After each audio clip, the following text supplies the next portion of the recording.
Dogma central de la biología molecular. Este trabajo es presentado por Mónica Alzate y Luis Felipe Yáñez. El primer paso del dogma es la replicación. La replicación del ADN se da en el núcleo de la célula, pero antes de empezar a explicar, cabe aclarar que el ADN son una doble hélice conformada por dos cadenas complementarias de desoxirribonucleicos. Básicamente son antiparalelas, que quiere decir que una va en sentido 5', 3' y la otra va en sentido 3', 5'. Son cadenas complementarias, lo que quiere decir que un nucleótido está conformado por nucleótidos, los cuales son timina, adenina, citosina y guanina. La timina siempre va unida a una adenina y una citosina va unida a una guanina. La replicación es semiconservativa. ¿Qué quiere decir? La hélice se abre en dos cadenas y de cada cadena es una cadena molde para la síntesis de una cadena complementaria nueva. La replicación inicia en un punto de origen, el cual es una secuencia específica de nucleótidos. Básicamente la enzima helicasa llega a este punto y inicia rompiendo los puentes de hidrógeno que unen los nucleótidos. Entre la timina y la adenina normalmente hay 2 puentes de hidrógeno y entre la citosina y la guanina hay 3 puentes de hidrógeno. Entonces, la helicasa empieza a romper estos puentes de hidrógeno y ya llega otras enzimas que son las SSB, que tienen como función mantener las dos cadenas separadas, o sea, ellas no permiten que se vuelvan a unir. Y por acá tenemos la topoisomerasa, cuya función es evitar el sobreenrollamiento de la doble hélice del ADN. Después de que se rompen los puentes de hidrógeno, llega una ADN primasa, cuya función es poner un cebador, que es una secuencia de ARN corta de 5 o 10 nucleótidos.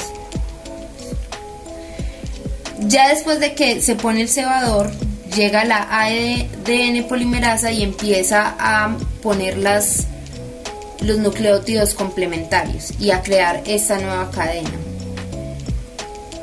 En la replicación tenemos una cadena líder que básicamente va en dirección 5', 3' y va como en la misma dirección que la helicasa va rompiendo los puentes de hidrógeno. Tenemos otra cadena que es la cadena trazada, en la cual vamos a tener muchos puntos con cebadores. ¿Por qué? Porque la replicación no se puede dar continua, sino que se da por fragmentos, o se pone un cebador y llega la ADN primasa 3, sintetiza hasta que se encuentra otro cebador y vuelve y empieza a sintetizar. Estos fragmentos se llaman los fragmentos de Okazaki. Después de todo esto llega la ADN polimerasa 1, que es la encargada de sacar estos cebadores y reemplazarlos por secuencias de ADN. Además, esta también tiene como función ir repasando y buscando errores en la secuenciación. Si ella encuentra un error, lo que hace es sacarlo y reemplazarlo por uno nuevo. Incluso con esta corrección pueden quedar errores, pero no es algo muy común, o sea, la probabilidad es de 1 en 1.000.000. Ya después de que la ADN polimerasa 1 pasa haciendo esta corrección, llega la ADN ligasa, que ya se encarga de unir todo, pues ya de unir la cadena completamente. Y ahí terminaría la replicación. la transcripción. La transcripción básicamente empieza en la secuencia promotora, que es una secuencia específica que le da como la señal a la ARN polimerasa para que llegue a ese punto. Ella se encarga de romper los puentes de hidrógenos que unen las dos cadenas de ADN. Después de que los rompe, ella empieza a sintetizar el ARN con sus respectivos nucleótidos complementarios. En el caso del ARN no tenemos timina, en vez de timina tendríamos el uracilo, que sería complementario a la adenina. Bueno, al dividirse las cadenas tenemos una cadena molde y una cadena modificante. La cadena molde es en la que se va a sintetizar el ARN. Cuando la ARN polimerasa, ella sintetiza toda la cadena hasta que llega a un punto que se llama el gen terminador. Ese es como un gen que le da la señal ya de que terminó como la secuencia que se debe sintetizar. De ahí ya sale un ARN mensajero prematuro, el cual debe ser sometido a otros cambios para ya madurarlo y que vaya al ribosoma. ¿Cuáles son esos cambios? El ARN tiene unos intrones y unos exones. Los intrones básicamente son secuencias no codificantes o que no tienen como ningún sentido, entre comillas. Entonces, un complejo proteico llamado esplisiosomas corta estas secue'ncias, las elimina y vuelve a unir los exones. Además, en su proceso de maduración, en el extremo 5' se le pone una caperuza o llamado caperuza o cap5', que es básicamente una guanina modificada. Y ya en el extremo 3' se le colocaría una cola llamada poli-A, que son adeninas modificadas. Ya después de que todo esto pasa, el ARN sale del núcleo y se dirige hacia los ribosomas para hacer la traducción. La traducción consiste en esta lista el ARN mensajero. Esto lo que se hace es dirigirse al citoplasma de la célula, y en el citoplasma es recibida por los ribosomas. El ribosoma está compuesto por dos conjuntos, que es la subunidad 40S y la subunidad 60S. Para iniciar la traducción inicia en la caperuza, en el cual está donde va la hebra de 5' a 3', que es la dirección en la que esta se traduce. Lo que hace es entrar en tres procesos, que es la iniciación, la enlogación y la finalización, que estos son pues también unas enzimas que actúan en este momento. Entonces, en la iniciación lo que hace es acoplarse en la subunidad 40S. Lo que hace es poner un péptido de iniciación, que es la metionina, que es AUG. Después de que se acopla a la primera subunidad, entonces después inicia la enlogación, que es que es cuando comienza ya la parte de la producción, pues como tal, de la unión de los péptidos como tal. Entonces, después de que se une la subunidad 60S, lo que hace es ir transcribiendo con la información con el anticodón del ARN de traducción. El ARN de traducción está compuesto de dos secciones, que es el anticodón, que es el antiparalelo de la unidad como tal, ¿cierto? Y este anticodón, que también digamos que es la complementaria de esta tripleta, trae un aminoácido Estas combinaciones de los aminoácidos tienen hasta 64 permutaciones, pero de las 64 formaciones tienen 3 terminales de stop, que es donde le indica en qué parte finaliza como tal la traducción. Que esta traducción, digamos que de los 64 permutaciones, esto es lo que traduce son a los 22 aminoácidos que puede conformar una proteína, y el orden de esta es la que categoriza, o la que conforma las proteínas que existen. Entonces, después de que inicia, tenemos que el ribosoma está compuesto de 3 compartimentos, que es el compartimento A, compartimento B, P y compartimento E. Entonces, en el compartimento A, que es como ella va de 5' a 3' y esta se va moviendo hacia el lado derecho, entonces va siempre cogiendo una tripleta. En este compartimento se unen los dos, el anticodón que viene con el péptido, y a medida de que va avanzando acá, entonces se va uniendo. Después de que se hace la unión con la cadena que le corresponde, avanza. Al momento de que avanza, pasa al compartimento P.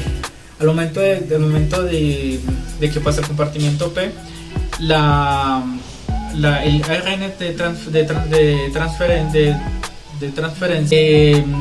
quita el enlace, se hace un enlace peptídico con el que se acabó de unir. Entonces, al momento de que se une, lo que hace es formar este enlace peptídico. Este peptídico se elimina, o sea, no se elimina, se libera este peptídico, este peptido y este aminoácido, por decirlo así, y el que estaba en el P pasa a la zona E, que es de salida, y va transcribiendo poco a poco hasta la derecha.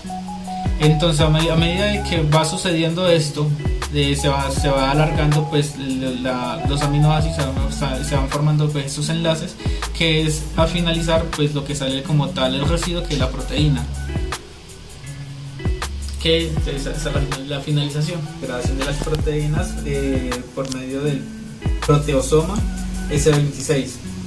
Entonces, lo que hace esta ruta de degradación de proteínas es degradar las proteínas de corta duración.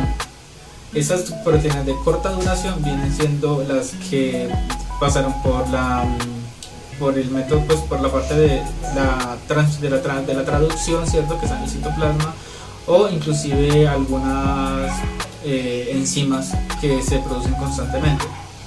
Esas están ya premarcadas alrededor, pues, de la proteína, con unos 4 enlaces con 4 aminoácidos, que son la prolina, la glutamina, la serina y la tiramina. Estas lo que hace es, digamos, hacer que están configuradas dentro de la proteína, y lo que hace es que se marcan más fácil para poder identificar en qué zona están las proteínas, pues cuáles son las que se tienen que marcar. Entonces, digamos que si esa es la proteína, entonces digamos que esas sean las 4 que están como tal, y entonces lo que hace es de que cuando llega a cierto tiempo, llega una enzima. Lo que hace la enzima de activación es marcarla con una marca de ubiquitina, que esta lo que hace es iniciar, pues, la marcación. Después de que inicia esa marcación, llega otra enzima 2, lo que hace es retirar esta enzima, y lo que hace es coger otra ubiquitina, hace que la lleve otra vez a donde, pues, digamos, instaló otra ubiquitina para hacer una poliubiquitina, y viene otra enzima número 3, que esta lo que hace es empezar a ligarlas para poder, digamos, hacer esta cola de poliubiquitina, con el fin, pues, de, digamos, no utilizar más ATP, solamente utiliza un ATP como tal. Después de que se tiene marcada como tal la zona, para marcar toda la proteína con la poliubiquitina, se va al ribosoma. Está compuesto, pues, de 2 zonas, que es la parte central, que es donde se hace la degradación de las proteínas, y los extremos reguladores. Entonces, cuando llega al primer extremo regulador, lo que hace el extremo es quitar pues la marcación que se hizo con la ubiquitina para poder volver a reciclarla, ¿cierto? Una vez que la quita, lo que ya igual como ya está marcada, ingresa dentro de la enzima, y aquí lo que hace es que se eliminan pues los enlaces peptídicos, que es lo que está uniendo pues cada uno, y van saliendo pues los aminoácidos, la va degradando. A medida de que la va degradando, ¿cierto? Va quedando esos aminoácidos, esos péptidos, y lo que hace como finalización es que se pueden reutilizar para realizar pues más proteínas, o van para otra ruta metabólica, en el cual lo que hacen es degradar este péptido, lo desaminizan, y ese grupo amino se iría para el ciclo del ácido cítrico, pues ya por lo que es tóxica, y el grupo carboxilo y el CO2, pues el oxígeno que queda, este es posteriormente utilizado para otros procesos de obtención de energía, ya sea para sintetizar lípidos o producir ATP. Bueno, entonces como conclusión podemos sacar de que este es como el conjunto del dogma central de la biología molecular, el cual es la replicación, ¿cierto?, del ADN como tal, de cómo esta replicación tiene una información genética. Estos genes, digamos que son extraídos, ¿cierto?, por medio del ARN mensajero, y que este ARN mensajero posteriormente es lo que trae la información para producir proteínas. Y estas proteínas vienen siendo pues la expresión del ADN, o esa expresión genética como finalización, que es el fin pues del dogma central de la biología molecular.